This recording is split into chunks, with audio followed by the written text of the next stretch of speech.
VP Inday, welcome back to the Netherlands. Good afternoon. How are you today? I'm okay. Gikan ko galing ako nagbisita kay President Duterte. And he's okay as well. VP Inday, on behalf of the Filipino community of The Hague and all over the world, Happy New Year to you. Thank you. Happy New Year to everyone as well. And I wish everyone success, good health, and happiness, of course. VP, is it okay for you kung meron ka man New Year's resolution for 2026? Wala na, tigilang nga kayo parang wala na. Wala na akong New Year's resolution kasi sa edad ko, natutunan ko na yung mga New Year's resolution, hindi talaga siya nasusunod. Kaya hindi na ako nag-New Year's resolution. Yung sabi nila, New Year's resolution ko, hindi na ako mag-soft drinks. It's good for 1 week. Pagkatapos ng 1 week, nag-soft drinks na yun. Kaya, huwag na. VP Inday, political Ikaw, question. ano ang New Year's resolution? Na to stay healthy na lang, VP. Yun lang. Stay healthy, ha? Oo. Pero ang junk food, Wala hindi na mo palit. Hindi mo palit gapon. Slowly lang. Slowly. ikaw, ma'am, anong New Ikaw, Year's ma'am, daw. resolution mo, ma'am? Ako? Ay, nakaglupan. Oh, wala na, ito. Ilang araw lang, nalimutan na ang New Year's resolution. Ikaw, ma'am, ano? Ang New Year's resolution mo? Healthy na gyako. Healthy lang gyako. Ako may request.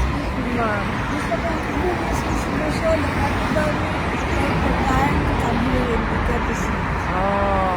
Oo. Yes.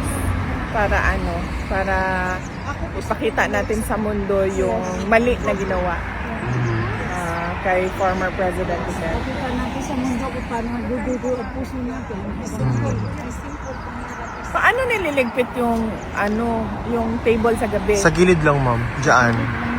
Ilagay lang. Pero yung may-ari dito, ma'am, gusto nila na i-remove muna yan because we are actually asking them to allow us to have it stay here.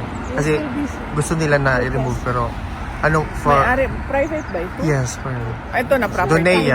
Donea ang name ng owner. It is not just like one part of the government. Aya, government They, subsidized. maintain this place.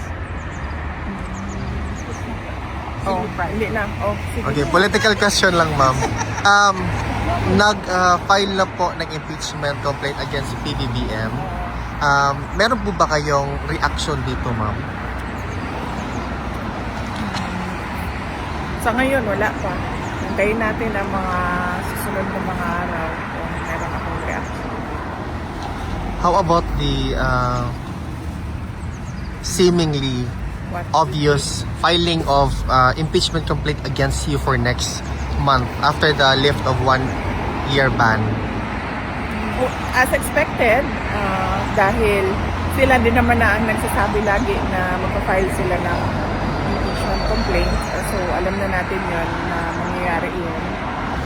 And as expected as well, magiging katulad lang din yan nung nakaraan na ginagawang fundraising ng mga members of the House of Representatives yung pagpirma nila sa impeachment. It's all about the money dyan.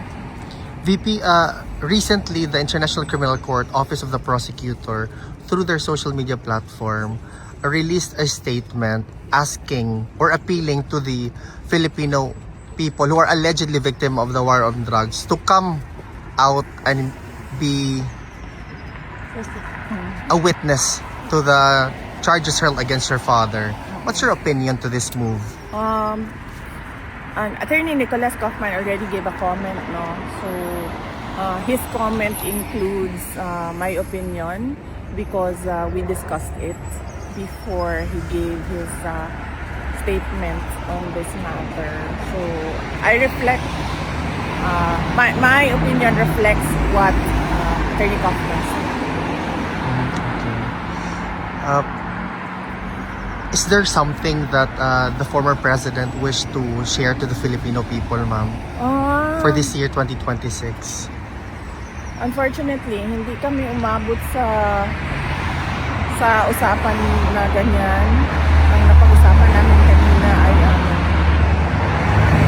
yung mga tao na nagpapaabot ng pangamusta sa kanya. Pag-usapan namin yung nagtanong siya sa mga anak ko, kamusta daw ang mga anak ko. Nagtanong siya sa mama ko, kamusta daw yung mama ko. So, baka bukas. First day pa kasi, so medyo all about personal affairs yung kanya. Let's see tomorrow.